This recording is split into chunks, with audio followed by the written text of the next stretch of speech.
Hello, everyone. Welcome to Filmmaking Sucks, the podcast. Where we tell you about all the mistakes you can make when producing a film and how you can avoid them on your own. And I'm one of your hosts, Manny. And I'm your other host, Lindsay. Do I call myself Lindsay or do I call myself Lynn? I don't know. I can't remember. I don't know. But we're back. We're back. It's been a little while. And better than ever. I hope so. What is wrong with him? I don't know. Our dog is staring off into nothingness. Actually, he's staring directly at our Beetlejuice candy bowl holder. Fun fact. We have a Beetlejuice candy bowl holder. So we said we were going to try to do episodes this month. Obviously, we haven't had a chance to do one yet. Nope. As I said, we probably wouldn't. Well, I was committed, which is why I wrote this list today. Uh-huh. Okay. So,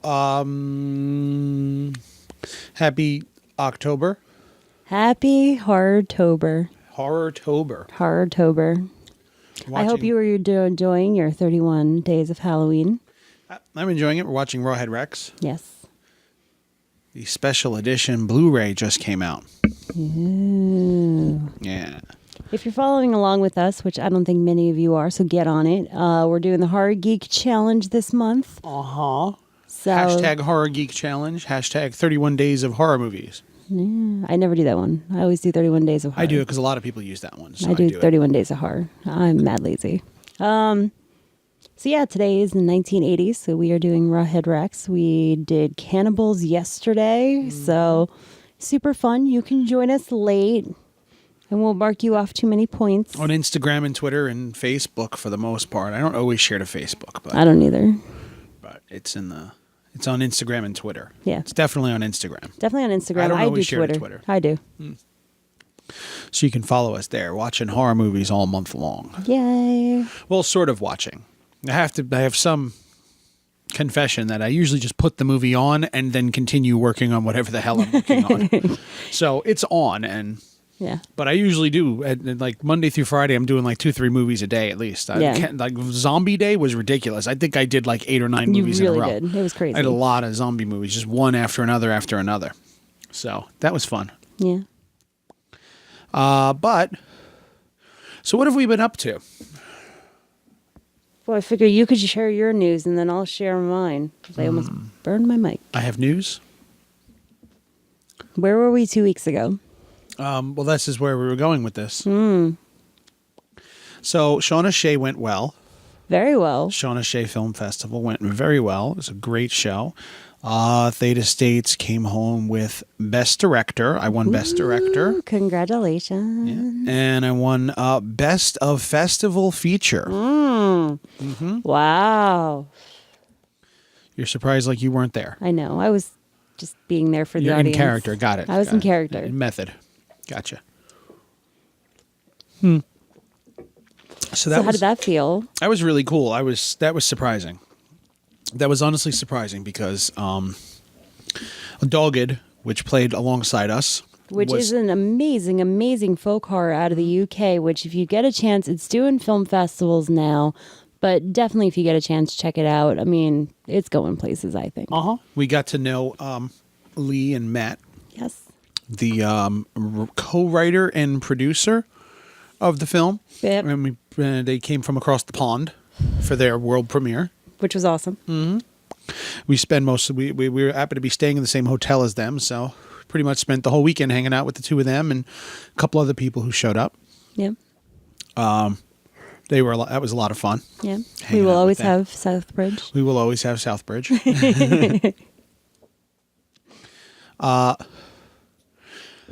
So then this past weekend, we were at the Brooklyn Horror Film Festival. We weren't I was going to do my news. We weren't, I was getting there. Okay, let's get there. Yeah, we were at the Brooklyn Horror Film Festival. We weren't screening, but we were hanging out there.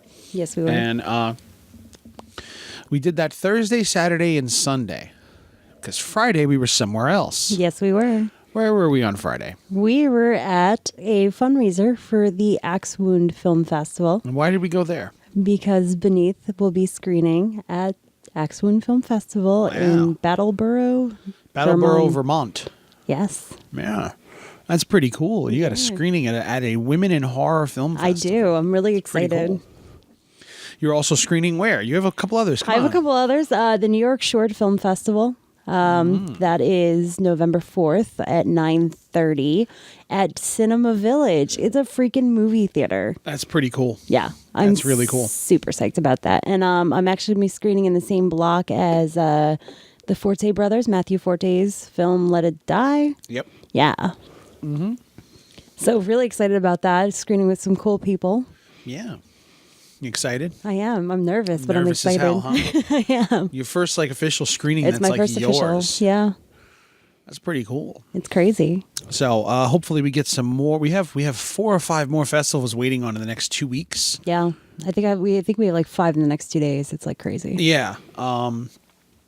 So hopefully we get into some of those. Keep your fingers crossed for us, guys. guys. If we don't, then the New York Shorts will be your world premiere. Yes. Interesting. Yeah.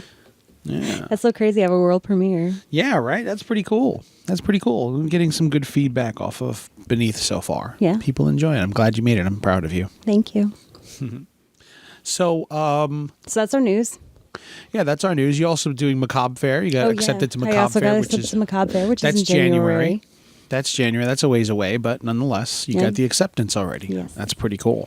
So weird how we're accepted to the one in January already, but we have I know. We're still but waiting. we're waiting on notifications for festivals that are going to happen within the next 3 weeks. Yeah. It's so weird how It that is. happens. It's kind of one of the things we're going to talk about a little bit today. Since we've been going to a bunch of festivals and screenings and stuff Yeah. lately.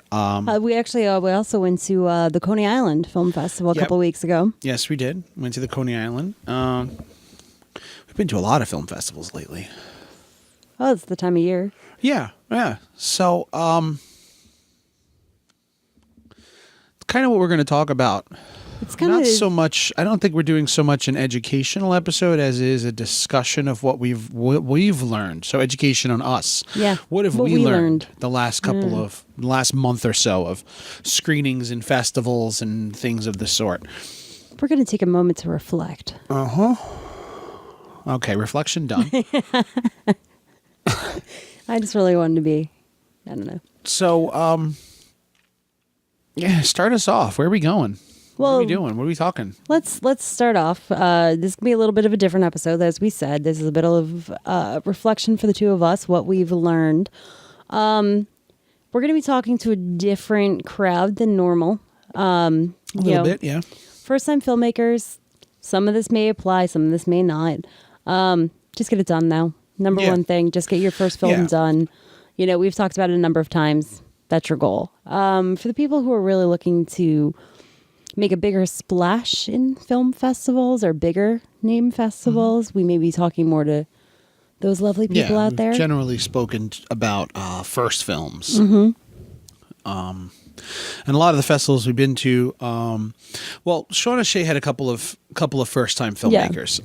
Most of them, surprisingly, are teenagers. Yes. A lot of really young filmmakers with their films at Shawna Shea, which was really cool. And I just want to give one really amazing one that we saw that she actually won Best Animation. It was a 13 or 14-year-old girl who made this really cute little animation song about your mom having eyes in the back of her head. Well, she didn't make the song; she made the video. No, she made the video.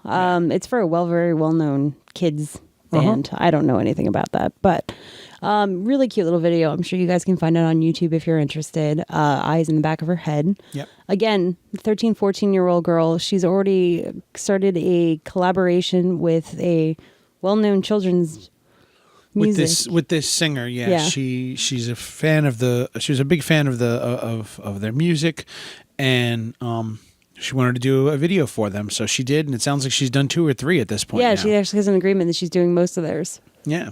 So that's really cool. Which is That fantastic and a little bit of motivation. Kids. Yeah, they do music for kids, and a kid is letting- doing their video. Yeah. So that's really cool. But it kind of something that I think that a lot of filmmakers, especially when you're starting out and your first film or two, as we've spoken to first-time filmmakers in the past, we've always said, build your tribe, get your group, get your crew, get your people. You know, build a crew of people that you're gonna move on with, and you're going to grow with. You're gonna learn. You're gonna It's learn the from each other's Duplass Brothers mistakes. kind of concept where it's like you grow together and you come Yeah. up together. Yeah. Yeah. The downside of that, while it is great to have that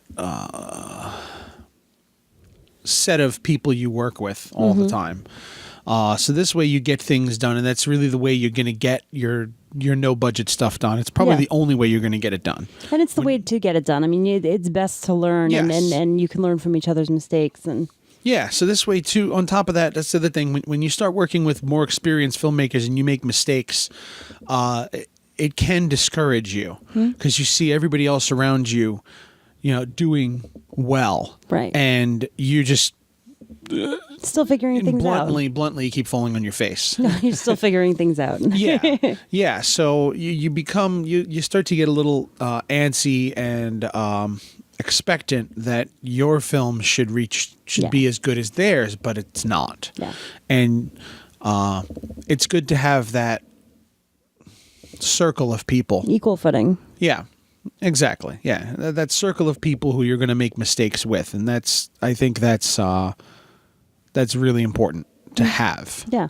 So this way you all grow and fall and get back up together. Mm-hmm. So the downside to that is, but the downside to having that is the fact that you run the risk of getting stuck in a bubble. Yeah. You get stuck in a cycle. You're literally kind of a rinse and repeat. For us, for example, we have our crew of people. Yep.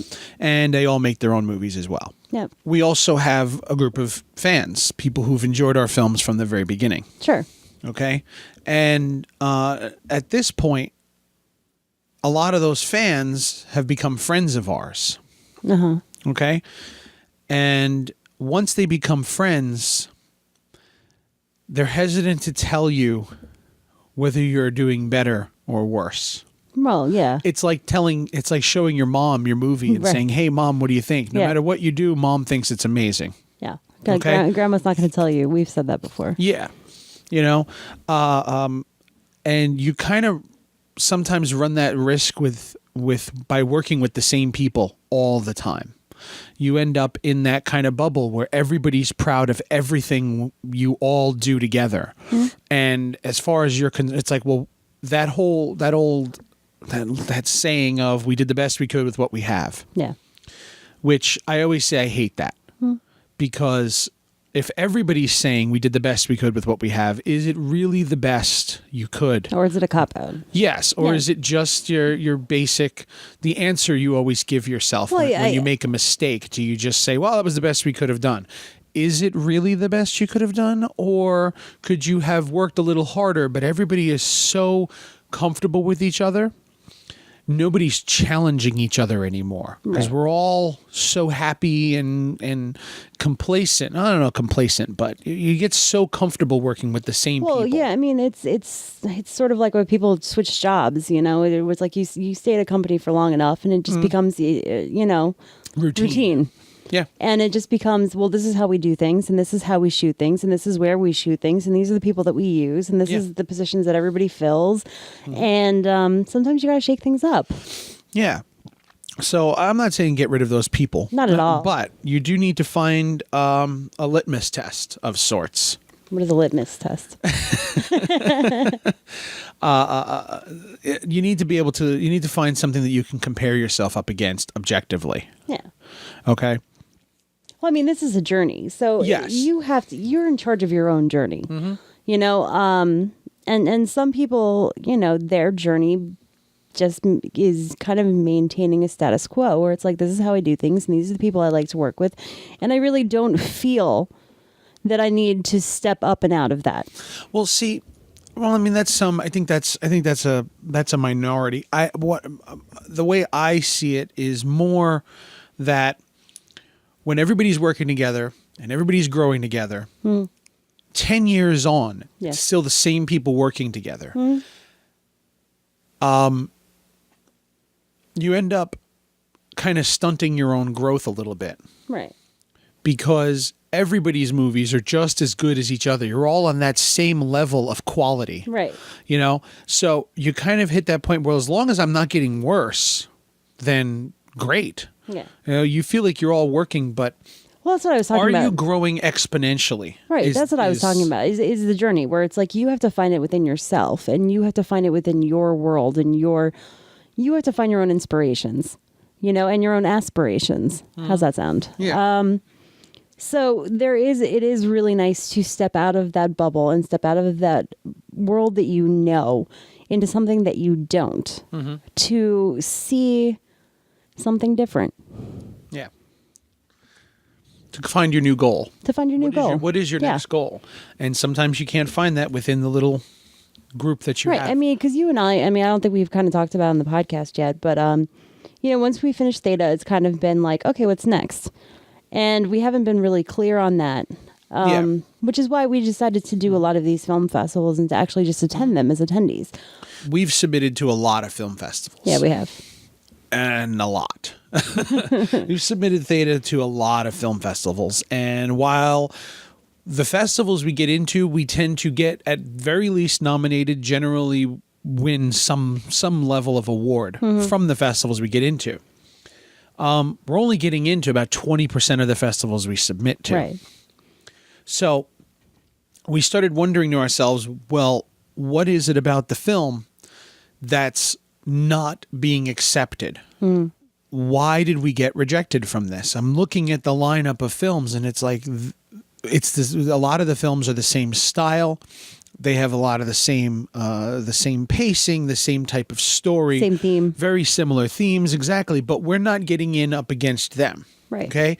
So what are they doing in their films that we're not? And that's what we had to look at objectively. And this is what I'm saying. You look within your own circle and everybody's proud of everything that they did.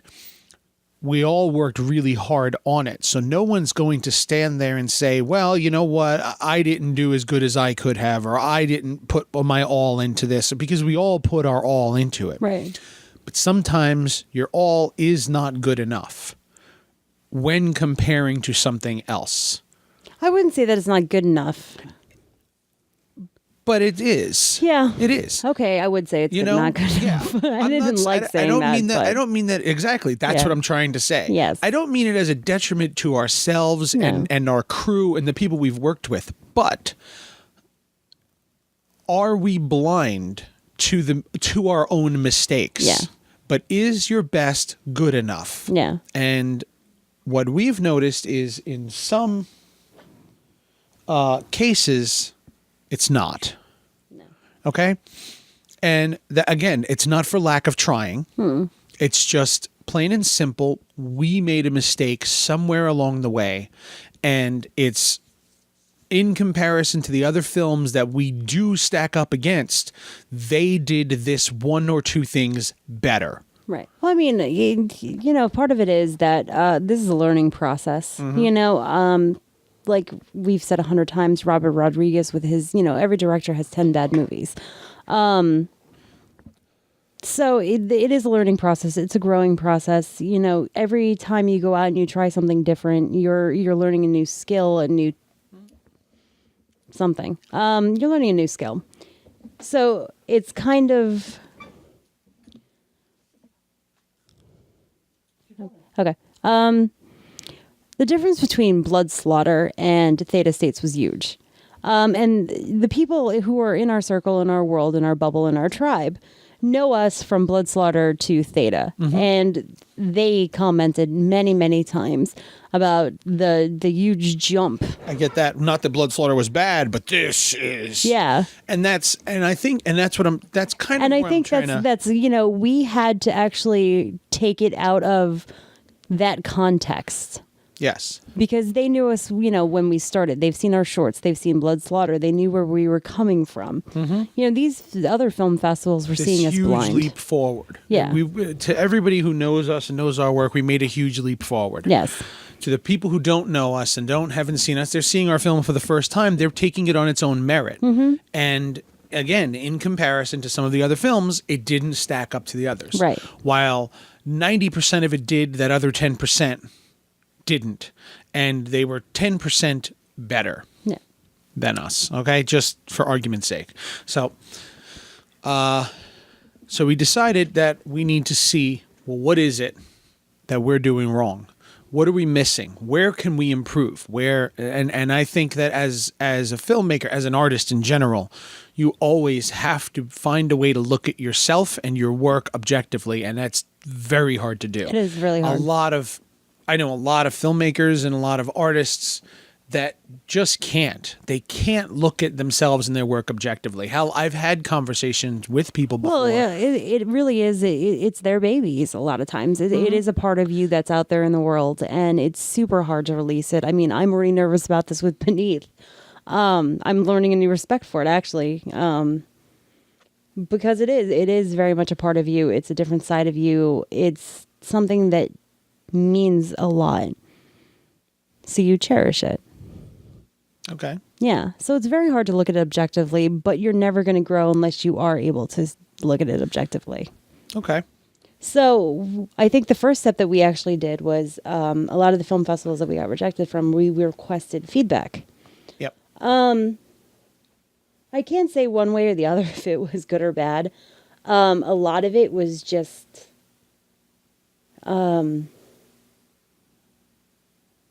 We got almost all the same. Like, a lot of the same feedback. But a lot of it was also contradictory. Well, yeah. Where like some people said it had great production value, and other people said that it didn't have that good production value. And I think that you and I were feeling a lot of frustration because there was not one thing, or two things, or a couple of things that were in every single. As it seemed. That's how it seemed. And now that we've gotten feedback from at least 10 or 12 festivals now, taking it all into account, I've seen what it is. I can narrow it down. That's what I was going to say, is that, we couldn't make sense of what they were saying. So then we decided to go to these film festivals, and seeing these film festivals and the films that were accepted into these festivals. Now that gives us a context for all of the feedback that we got. So. Yeah. So you just want to get to my list?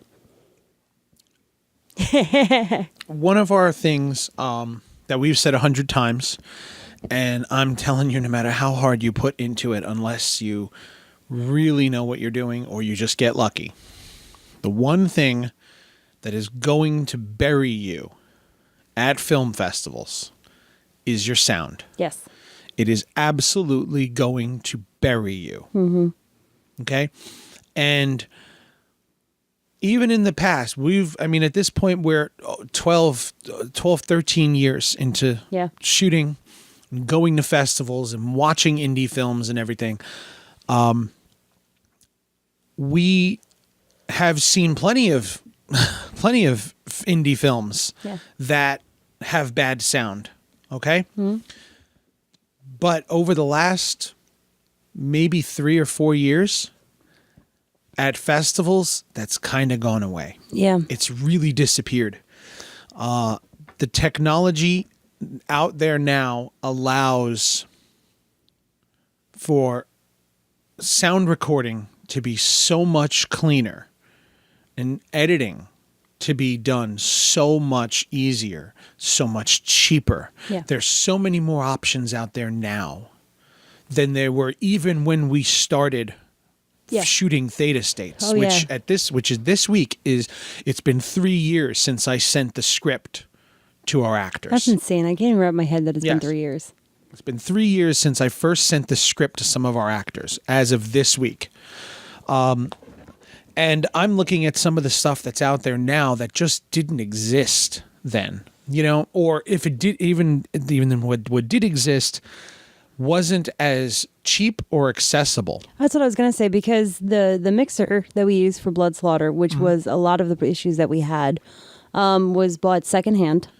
Well, it was a crap mixer. Yeah. It was a $70 mixer. Yeah, but it was bought secondhand because it was cheap. You know, I don't think the Zune was even. The Zoom was out there, but Okay. it wasn't something we could afford. Right. We put a lot of money into the microphone itself, Right. and then we cheaped out on the mixer. So we got a great microphone, and the sound just bottlenecked at the Right. mixer and went to crap. Yeah. So we ended up getting a terrible sound coming out of the microphone, even though the mic was perfect. Yeah. You know, not a single problem with the microphone, but the mixer was the issue. So we had a lot of problems with that. And honestly, I think the sound on Blood Slaughter came out really, really bad. Yeah, it did. But when we released it, we said, well, it's really not that bad because of how much work we put into fixing it. And we knew what it sounded like when it's what we started with. Yeah. And we were comparing the final mix to what we started with. Right, we did, And that's what our opinion looking at it was being, well, it's pretty good. It's really not that bad because you should have heard it before. Yes. But in comparison to some others out there, no, this is terrible. Yeah. You know, and I think that's what happens with your film over time. You start looking at what you started versus what you finished, and you're comparing your final product to your starting product, Yeah. rather than comparing your final product to other people's final product. I actually shared an interview with John Carpenter, where he actually says he does not watch his old films. Yeah. He can't watch his own films because all he sees is the mistakes. Yeah. And it's very true. And I say that all the time. Oh, yeah. I say it all the time about our old movies. I can't. It's nothing. Even as much as, and at this point I do. I saw a lot of mistakes in Theta over time, and we, after sitting watching it with the audience at Shawna Shea, we finally, I think it had been, it had been about 2 or 3 months since I'd actually watched it. Right. Straight through from beginning to end, rather than sitting editing and trying to fix mistakes and focus and picking it apart. Yeah, I actually sat and watched it. You for the sat first back time and watched it in 2 or 3 months, and I love the film. I do too. I absolutely love it. Yeah. It really is very, very close to what I wanted. But watching it at those new eyes all of a sudden, and then watching everything else next to it, I saw where we were lacking. Right. And the fact that this is a movie that we started 3 years ago, and again, the editing software, like, okay, some plain as simple as editing. Yeah. DaVinci Resolve it always had a free version. Yeah. Okay. But it wasn't until about a year and a half ago that it could do full NLE editing. Right. It was mostly just color grading. It was just a color grading program. That's Right. it.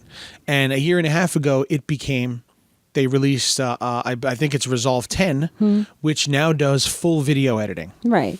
I still don't use it, but from what I understand, I mean, that's great to have it, and it's a free program. Which is huge. Which is amazing, yes, to have. But apparent from what I'm understanding, that it's still kind of clunky, and I mean, the program itself is good, but I tried it. It had some issues in it, and I just didn't like it. And I was like, no, it's running too slow on my computer. Right. It's just not running. Turns out, no, that's the program. The program's library, its video clip library, is sluggish as hell. So it's not me. It's the program. I've read quite a few people who have that, a few reviews and posts from people who say the same thing. Like, DaVinci is a great program, but that its library for free is terrible. It's going to slow down your workflow because it's so slow. Right. It's so much stuff running in the background. Yes. Okay. Yes. Resolve, also something that's way different from other video editing programs. Resolve relies heavily on your graphics card. Okay. Most video, pretty much all video editing software is going to use your computer's processor. And it's going to use your graphics card for rendering and certain effects. Certain tasks. Effects, exactly. Certain tasks it's going to take from your video card. Right. So pretty much for most Premiere and After Effects and things like that, you need a good processor, and then you have a backup video card. Maybe a 3 or 4 gig video card, and you'll be good. But if you're going to run Resolve, you need a top of the line video card because it's going to heavily rely on that video card to run, which is the opposite of everything else out there. So if you're thinking of Resolve, keep that in mind. All right. But the point is that a year and a half ago, this was just color correction. Now you can get a free industry standard video editing program. And if you want the full version with the 4K and the library sharing and stuff like that, which unless you have an entire team of people working on one project, you don't need. Right. But if you want the full version of it, it's only $300, which just changed 6 months ago. 6 months ago, the full version was $1,000. Now they've dropped it down to $299.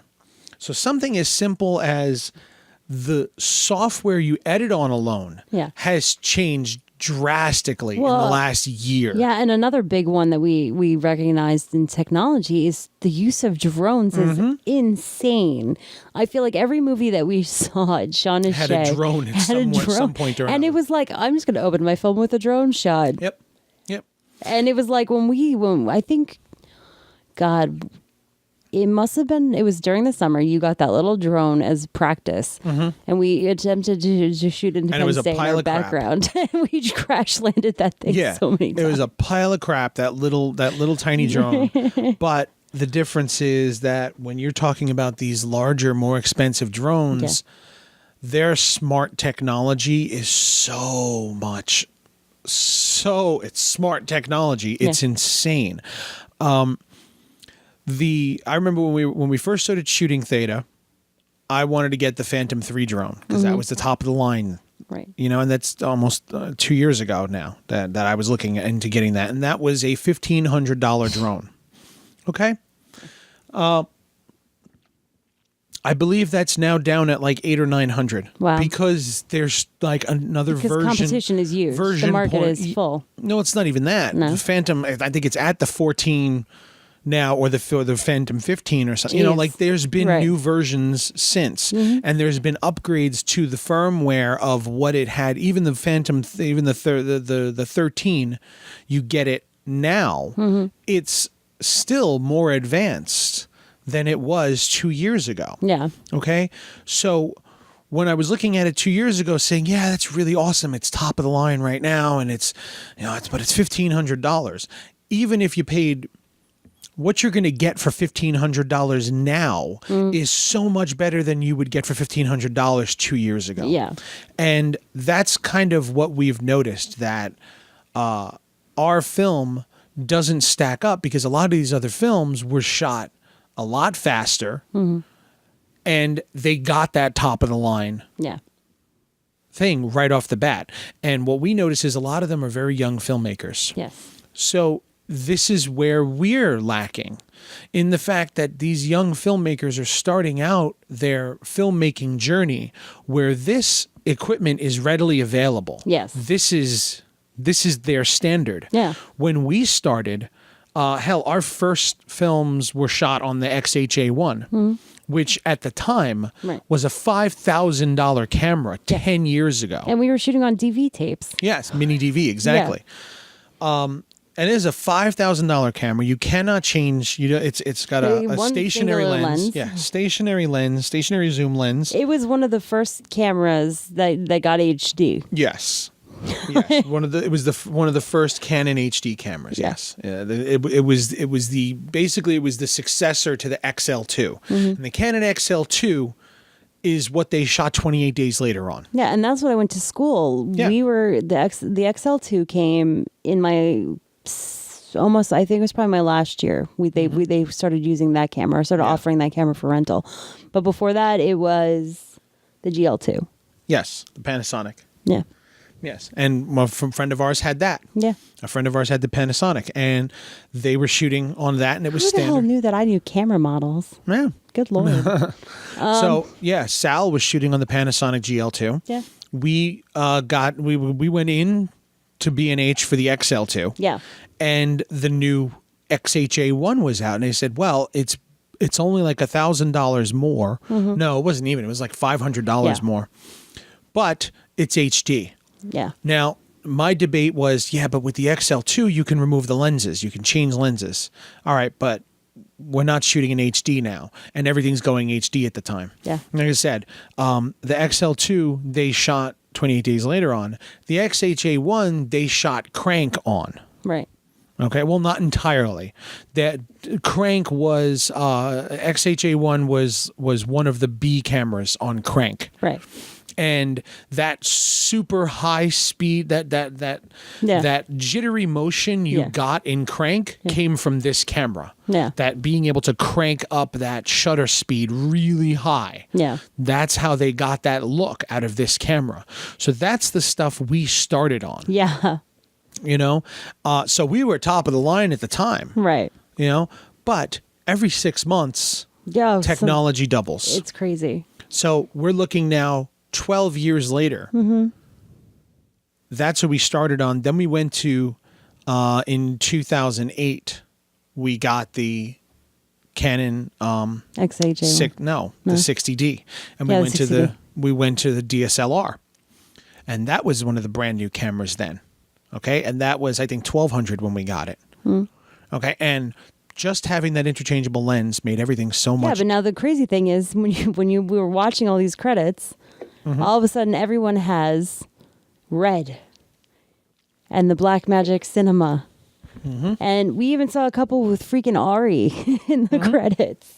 And now we're not saying that the camera is what makes it beautiful, because No. it's really not. No. It's not. The camera does not make it what it is. No. Okay, camera goes very far Yeah. in giving you. A camera in capable hands is what Yes. makes it happen. Yes, the camera though gives you those high level cameras is going to give you a very nice, clean, crisp, clear image. A lot of these films we're watching, these are kids right out of film school. Okay, so they've got a lot of other people on their crew who started it, who were in film school with them. Okay, so they literally just took the class on how to light properly. Yeah. Okay, And they have all the film school equipment and they get the lighting with kits film from there. school comes the ability to borrow incredibly expensive equipment for free, because you're in the school, so they let you do it. They let you use it over the weekends. You can borrow things from the but the point is,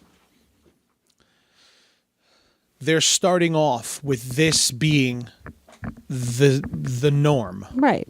We ended up putting ourselves in a position where we learned to use what we had and nothing else. Yes. So we can make what we have look good. Okay? Unfortunately, what we have doesn't measure up anymore. No. It just doesn't. I mean, the 60D doesn't even do 4K or any of these. It does It HD. does HD and that's it. And it does HD. And it's sort of like one of the earlier video cameras from Canon, I believe. Yeah, the first one was the 5D. Yeah. And the 60D came out about a year later. Right. So it was one of the earlier models. About that a year was or two later. capable of doing. 2005 or 2006 was when the 5D came out, and it changed the landscape. Yeah, it did. The fact that you were able to do video on a photography camera. Oh, yeah. It changed That's- digital filmmaking. That's why we have so many filmmakers. Yes, exactly. It changed digital filmmaking overnight. It did.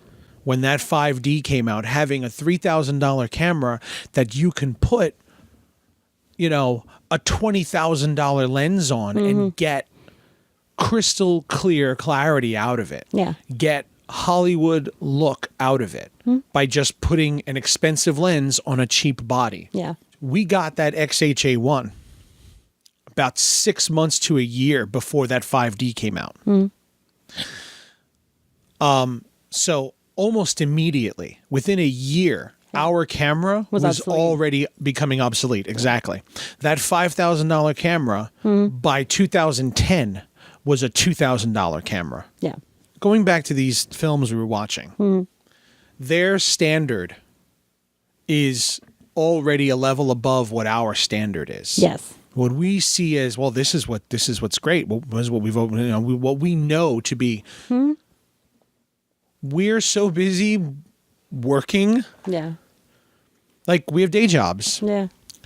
We don't have time to do what a lot of these younger filmmakers do, where they just spent the last 3 years of their life learning the technology that's out there. Right. We now have to try and catch up with them. Yeah. Because they're ahead of the curve. Because we're old. Yes, we're behind the curve. Yeah. Plain and simple, we're behind the curve. Yeah. And I think that's also a side effect of the circle we have. And I'm not saying this about the people specifically that we work with. It's just the fact that working with the same people over and over and over again, you do get into a bubble and you find that level of comfort. Yeah, it works.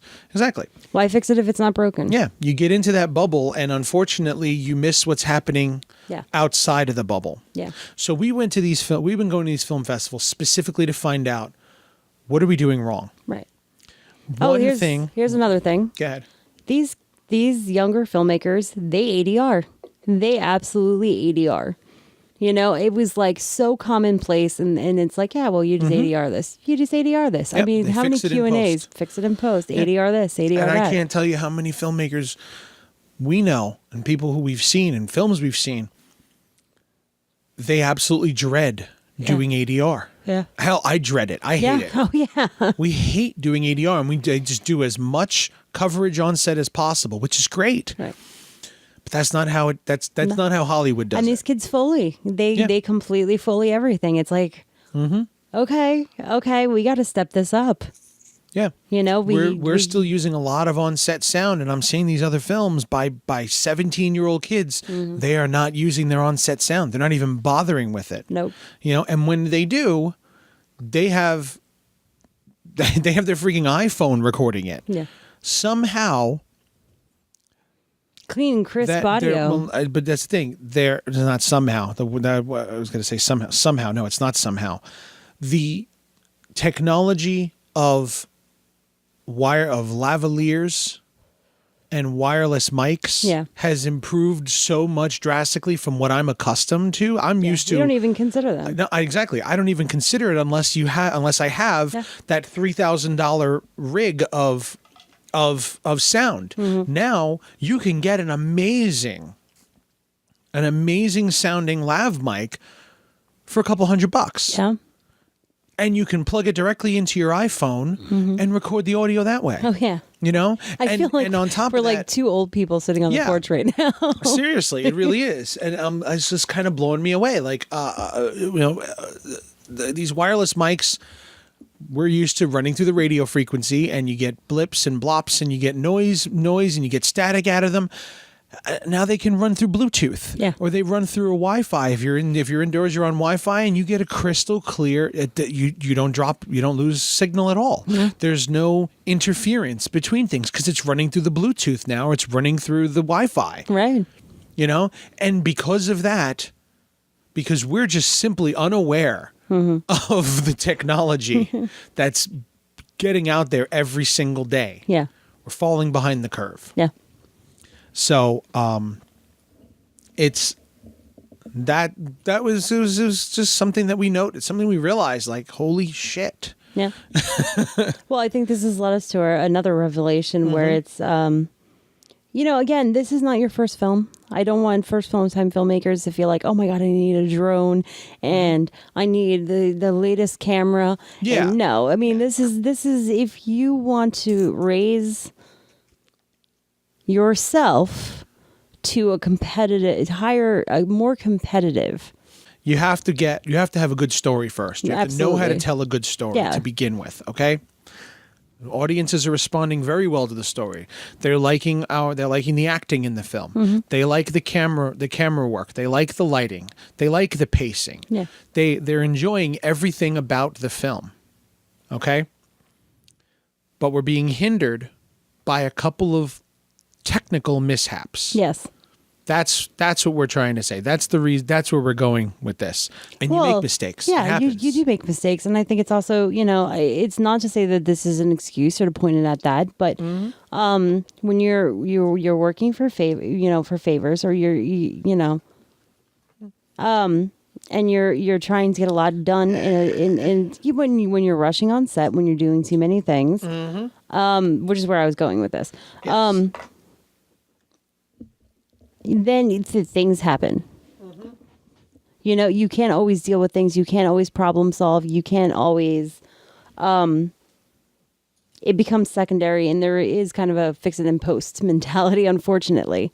So one of the things that we've learned now is that like I was going to say, this is not for... This is really hard to go about, you know? Yeah, it really Very is. fine line to... It is, because I don't want the first time filmmakers to feel like, oh my God, I need all this stuff. No, I mean, this is literally when you want to take yourself to the next level. I also don't want the people who worked on this film with us who might be listening to this thinking that we're saying that they made a mistake. No, and blaming. absolutely It's not. not at all. No. No. It was decisions that we made, things that we didn't understand what was out there. It's really hard to see what's happening 3 years in the future. Yeah. Once again, I mean, this is nothing on our crew. It's nothing on our cast. Everybody did a phenomenal job. We're very proud. We're very pleased with the film. But I think going forward, we've come to realize that at this stage of our journey, Yes. where we want to go and where we want to take our films requires a bigger crew. Mm-hmm. I think we now understand, number one, the need for a DP, and I number understand two, what Timothy and Ulrich are always saying. Yeah. I see it. Okay, making movies is hard. Making movies is hard. I finally see what they're talking. That's Yes. I think where we're getting. Yeah. I get it. I get it. I fully get it. It's been beaten into my skull now. Yeah. When they've gotten a couple of people right to them. Even us. Just go make the damn movie already. What are you waiting for? Just get a camera and make it. Right. I'll get 5 people and just Yes. go. Yes. And they say, well, no, we want this, we want this, we want that. And I hear that from a lot of filmmakers. Oh, Yeah. I can't do it without this, and I can't do it without that. I can't do it without $1 million. Yeah. Yeah, I can't do it without XYZ equipment. Yeah. They're not saying that in the way of that, where a lot of people do that, in that, like, they're kind of making excuse. They're self-sabotaging. Yeah. They're unconsciously self-sabotaging themselves. Yeah. Like, almost like sometimes they're too afraid to take that step and they can't admit it to themselves. Something inside them is telling them, well, without this, I can't do it. It's not going to look good. It has to be perfect. Right. The reason why they say that is because what we're doing now, they've already done that. Yes. These guys are 15 years into their career. Yeah. That 5-person crew is 15 years ago for them. They never made a feature Yeah. with that 5-person crew. But the two of them have plenty of short films that you have not seen and will never see, because Yep. as far as they're concerned, they want to delete them. They don't exist No. because that was practice. Yeah. Those aren't the films that they want to represent their body of work. Right. I mean, Those were their mistake films. It's not their vision anymore. You know, it's just going back into being an all hat wearer. Yes. Is just something that they're not interested in doing. Yes. Because yes. They already made those mistakes. Yeah, they've already made those mistakes. It's already been a compromise, and at this point, they've already been doing their commercials and professional work for so long that they understand it's their new workflow. Yeah. It's their workflow. Their That's workflow is to have somebody who handles this and who handles that, and it They makes know what they perfect sense. can get with that full crew. Yeah. They know what you can get with it, and they won't settle for any less. They understand that the type of film they want to make, you cannot do that for $20,000. No, I mean, just can't. I sat there watching the credits of these films, and I'm counting the crew members because I'm curious, you know, and I'm kind of trying to keep track of everybody's names to figure out, you know, and on average, 10 to 15 people. Yep. On the cruise. Yeah, and these and their video quality exceeds ours. Phenomenal, Their some of sound them. quality drastically exceeds ours. Yeah. Okay. And that's it. Yeah. Our Stories are similar. our stories very Themes similar. are extremely similar. Yes, everything was very on par with the stuff Yeah. we've seen, even some of the Brooklyn Horror Fest stuff. And we're talking, you know, some of these are $400,000 or $500,000 feature films. Yeah. Okay, but the film we made could sit up against them if it had that crystal clear image And the crystal and the clear sound. crystal clear sound. Yeah. Ours still looks and sounds like a low budget film. But the storytelling and and the acting and the editing, the pacing, the story itself, all of it is right there next to them. Yeah, the CG, the effects, everything Yes. held up. Yeah, I'm looking at theirs next to ours, and some of them some of them had CG that was worse than ours. Yeah. You know? Yeah. And I'm not saying which festival specifically we saw that at, but there were some films that even won awards that from festivals that we were rejected from, their CG looked worse than ours. Yeah. Okay? So, but their story was there. Their visuals and yeah. sound were superior to Yeah. ours, and that was the key. That's what we're missing. They could look past the CG, but they can't look past sound, which is completely understandable because bad sound, when you're watching something with bad sound, everything just seems worse. You know, it's like when the sound is annoying you, you're going to be like, oh, it's out of focus now, and oh God. A friend of ours worked for CUNY. I don't know if CUNY did the test or somebody, but you know, he was privy to a lot of different focus groups and a lot of different studies on film, simply because he worked for CUNY. So again, I don't know whether they did the study themselves or he just read the study. Right. Being as he worked for them, he had to, but he told me that one of the studies that was done proved that bad sound makes the shots look worse. That there was a lot of things.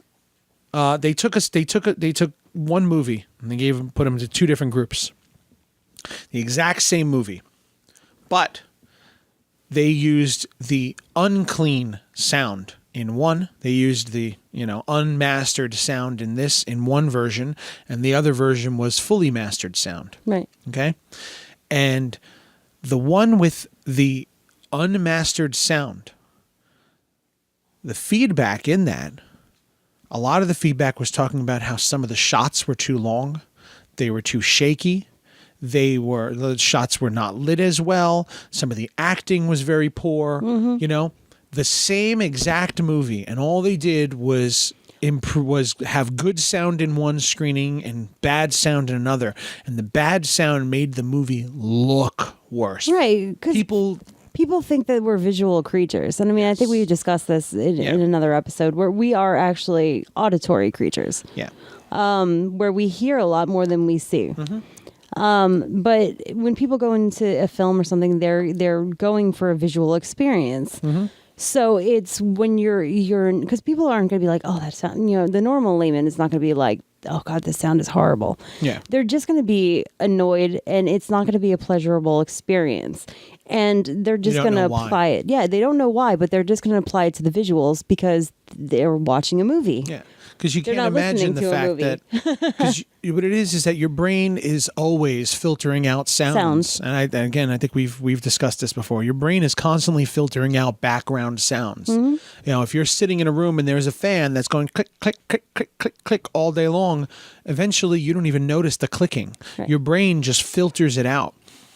In a film, you're only talking about 90 minutes. You're talking about an hour and a half of time.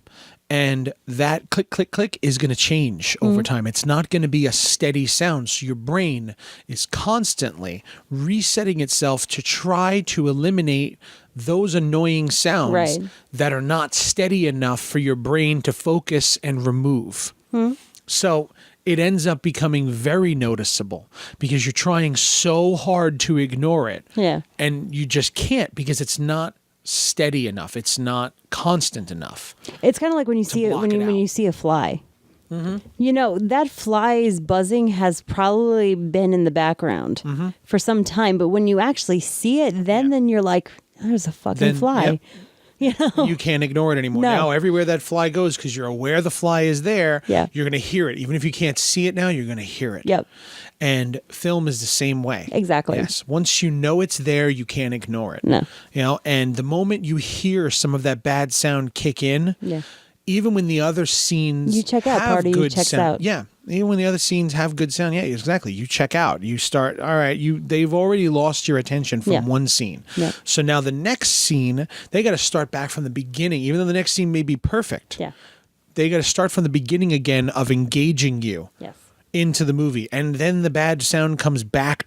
20 minutes later, you're right back to the beginning, having to re-engage your audience when the sound gets good again. Yep. And It's just an uphill battle then you're Yes. creating for yourself. yes, and honestly, one of the problems is that it's. I think again, Theta's only got maybe 3 scenes Yeah.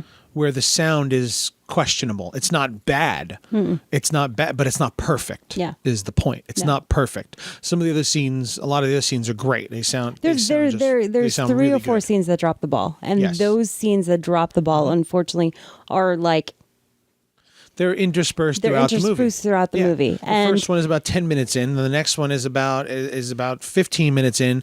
Then the next one isn't for another half hour or 40 minutes. So you're getting real engaged, and then all of a sudden, it happens again. It happens again. So yeah, I think we've beaten audio. Too. Yeah, I think so. So anyway, continue. Yeah, move on. Oh God. Another thing that I think we've learned, just more in general, is the importance of knowing your film and the importance of Yes. knowing your film festival. Yes. I think now we've experienced enough films and film festivals with Theta that we've come to the conclusion that we did not make a horror movie. Not in the sense. Well, I kind of knew that it wasn't a horror. We kind of had an inkling. We were calling it more of a thriller, but we continued to hit the button for horror film festivals. To send it to the horror fest. Yeah. Even though we knew down deep inside that it wasn't a horror movie. The truth is, too, though, there's a lot of movies coming out like that. Yes. And that's happening there. I see this discussion all over the place. This post-horror nonsense. These movies that are really good. There's no more straight horror. That's what a big one I've heard. Yeah, something like we've actually heard people say there were some people who said that it was not a real horror movie. It's not really a horror. That is a horror movie. Yeah. It is a horror movie. The problem is that people who don't traditionally enjoy horror films are enjoying it. So they can't admit to liking a horror movie. So it can't possibly be one because I don't like horror. Right. Theta seems to be falling into the category of those types of films where it is a horror film, but it appeals to non-horror fans. Yes. And as a result of that, the movies that are more traditional horror are beating us out. Yeah. Because it's a horror film festival. Right. So they want that more straight horror. So we have to gear it toward the festivals that are going more towards things like The Witch and The Void. A lot more cosmic, folk. Off kilter. Off-kilter. It's also got a lot of hint of sci-fi. Mm-hmm. A lot of people have told us that it's more of a sci-fi film than a horror film. And a lot of people, and it seems like the people who have actually suffered from insomnia, who have suffered from sleep paralysis and, fractured sleep syndromes in general. Yeah, but It's a love letter to them, and people, they get it. Like, yeah, but that's like saying that somebody who's had cancer or somebody who's had AIDS identifies with Philadelphia. well, yeah, no, but, I mean, it's a movie made for them, obviously. yeah, but I think it's something that we didn't take into account In finding our audience. in finding our audience. Yeah, we didn't gear it toward those people. Yes, yeah, we didn't gear our film festival selections towards sort of our off-kiltery kind of Yeah. artistic. We knew the movie was weird, but we Yeah. didn't look for weirder festivals. Yes. Shawna Shea had a lot of very artistic films.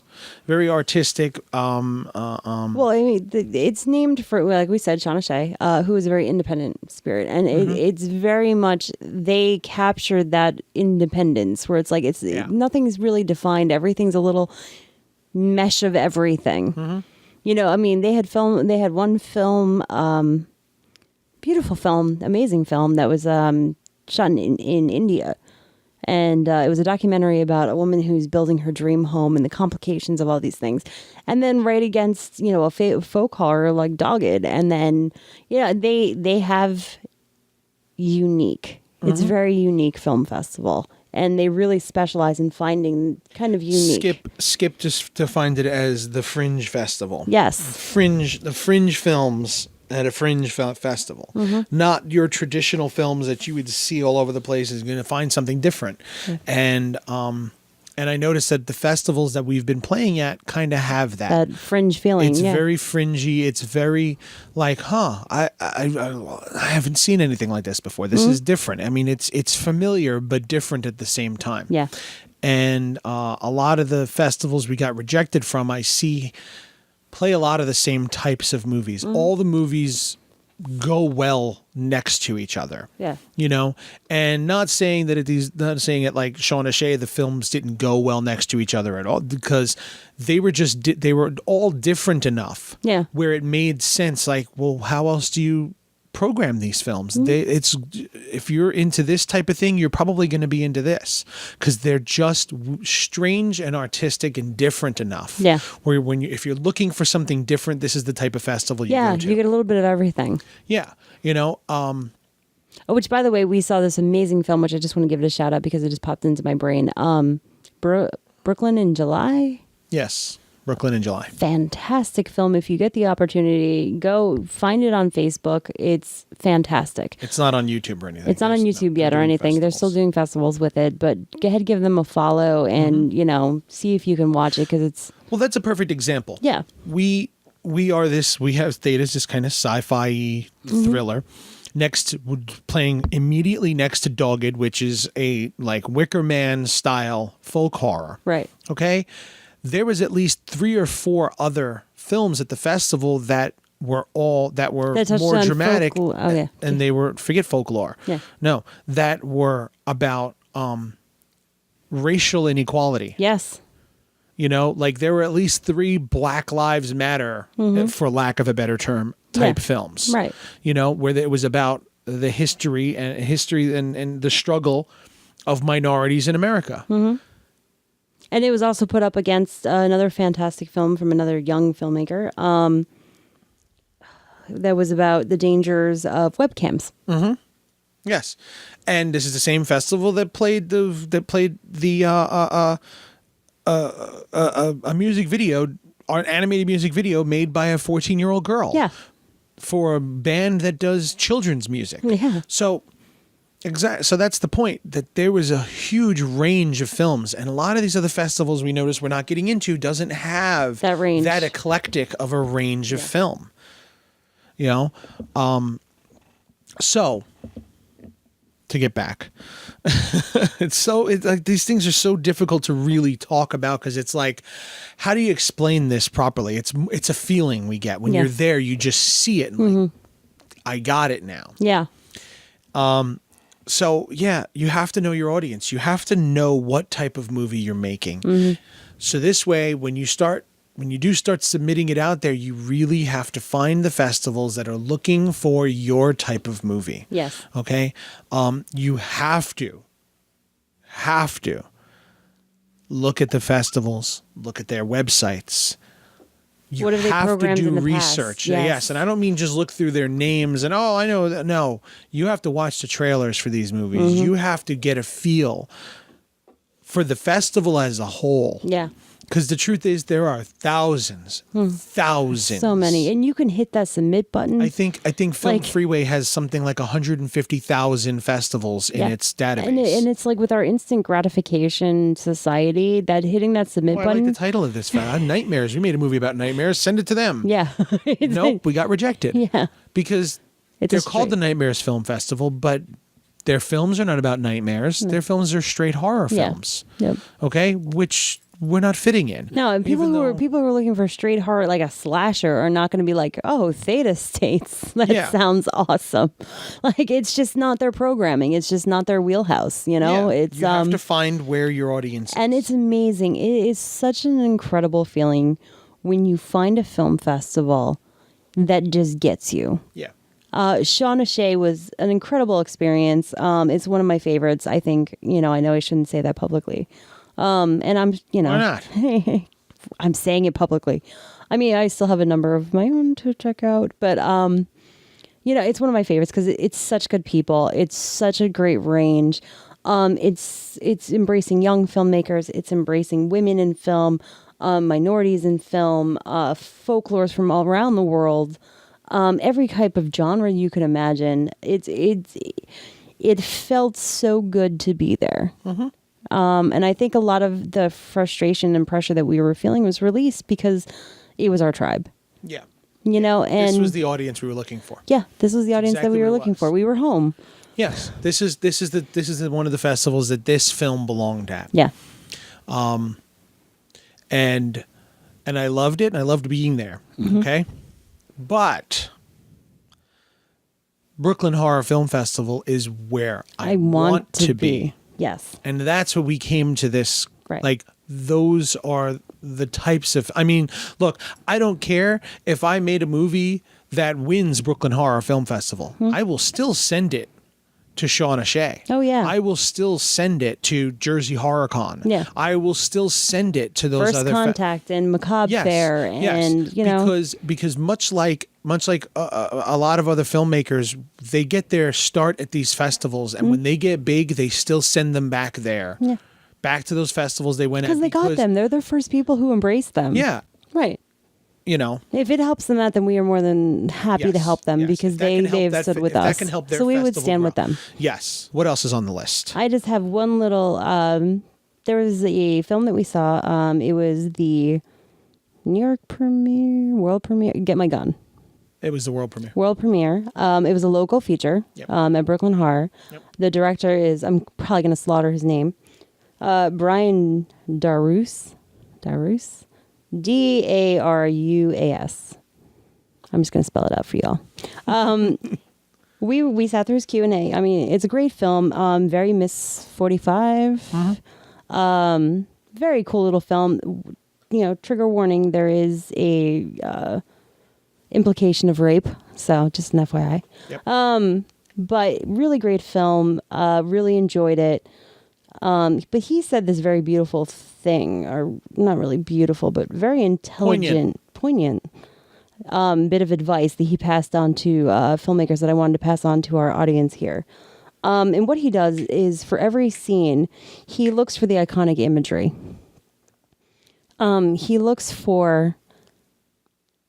He tries to reference something iconic in every scene that he possibly can. So he goes to find that When shooting. when filming, he makes it a point to look for the iconic imagery For that scene. Yes. Yes. One specific shot or an angle that gives you the feeling and describes what this scene is about. So if you were to take one still from each scene through the course of the film, you see what this movie is all about through these stills. And that was his bit of advice. He puts a big focus on finding those stills. Yeah. And he tries to get one in just about every scene. Just find that angle, find that shot. And I think that's a really great way of also slowing yourself down. If you make that a goal, you will slow yourself down and you will take that time to focus on your visuals.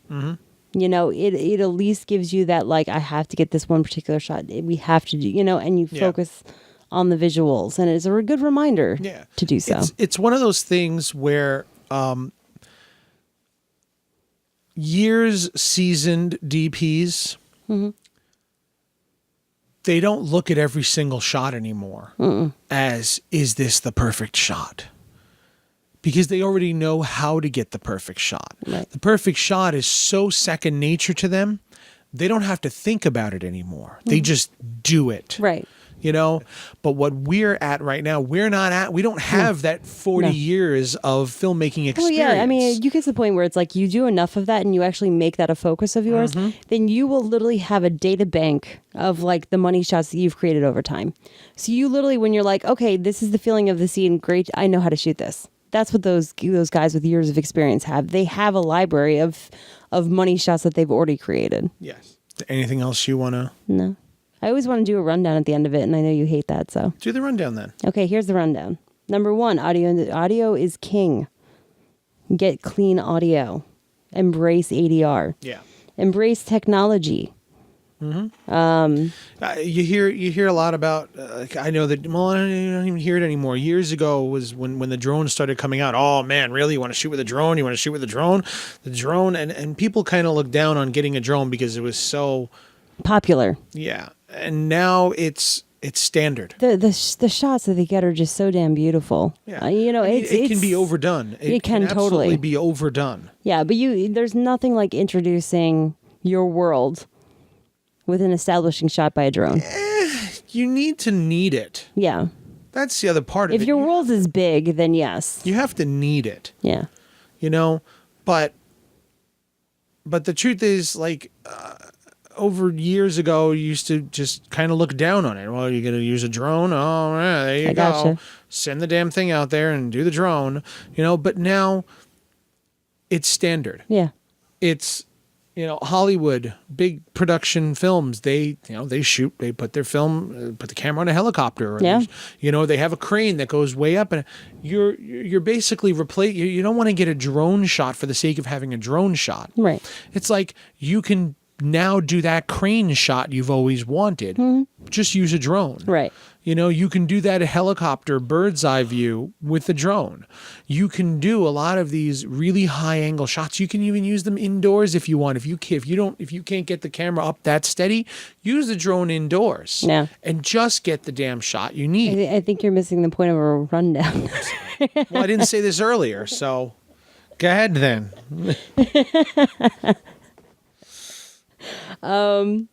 A bigger crew, embrace getting a DP and a boom operator, and another title that we heard a lot over especially Brooklyn Horror was production designer.